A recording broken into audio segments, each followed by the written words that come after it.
રાધે રાધે. સૌનું સ્વાગત છે મારું યુટ્યુબ ચેનલની અંદર.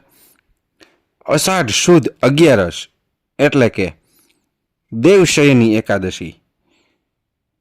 આ દેવશયની એકાદશીનું વ્રત કરવાથી વ્યક્તિને ખૂબ જ પુણ્યની પ્રાપ્તિ થાય છે અને ભગવાન વિષ્ણુની કૃપા પ્રાપ્ત થાય છે. તો શું છે મહત્વ દેવશયની એકાદશીનું? આ દેવશયની એકાદશીમાં ભગવાન વિષ્ણુ, ભગવાન નારાયણ 4 મહિના માટે શયન કરે છે અને આ માટે એક પૌરાણિક કથા સાંભળવા જેવી છે. તો અસુરોના રાજા બલિ, એનો 3 લોક ઉપર એનું આધિપત્ય હતું અને જ્યારે બલિ રાજા યજ્ઞ કરે છે ત્યારે ભગવાન વિષ્ણુ, ભગવાન નારાયણ એક નાનકડા બાળ સ્વરૂપ એટલે કે વામનનું રૂપ લઈ અને રાજા બલિ પાસે આવે છે અને બલિ પાસે દાન માંગે છે.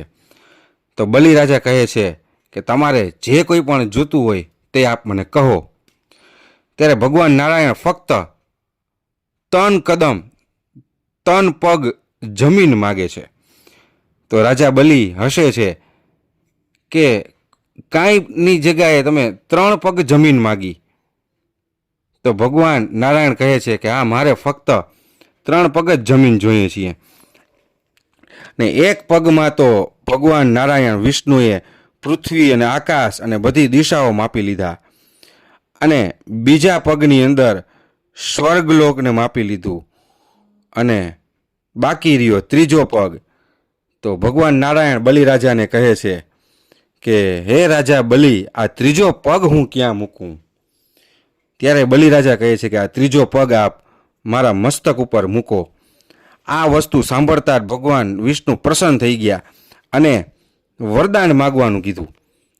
ત્યારે રાજા બલિ કહે છે કે મારી એવી ઈચ્છા છે કે તમે મારી સાથે મારા મહેલમાં રહ્યો અને મારે તમારી સેવા કરવી છે અને મને એવું સૌભાગ્ય પ્રદાન કરો.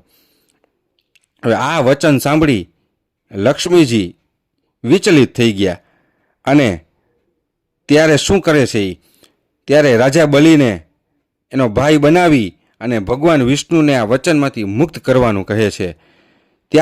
ત્યારથી ભગવાન વિષ્ણુ 4 માસ માટે પાતાળ લોકમાં શયન કરે છે અને આ 4 મહિના આખા સંસારની જવાબદારી એ મહાદેવ શિવને સોંપે છે.